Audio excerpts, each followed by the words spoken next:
Chairman Peoples Party Bilawal Bhutto Zardari का आज वफाकी काबीना में हलफ न उठाए जाने का इम्कान है। बिलावल भुट्टो जरदारी आज बैरून मुल्क रवाना हो रहे हैं। मजीद जानते हैं डॉन न्यूज के नुमाइंदे जावेद हुसैन से। जी जावेद।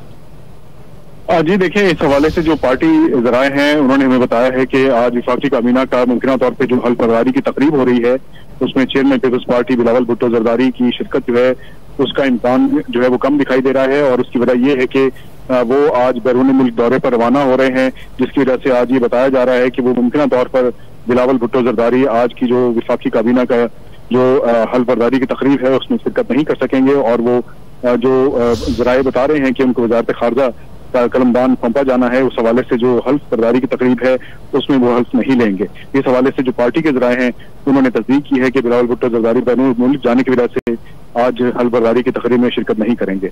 जी बहुत शुक्रिया जावेद हुसैन, हमें अपडेट कर रहे थे। ताज़ा तरीन वीडियोस के लिए हमारा YouTube चैनल सब्सक्राइब करके बेल आइकन प्रेस कीजिए ताकि आपको मिले हर अपडेट सबसे पहले।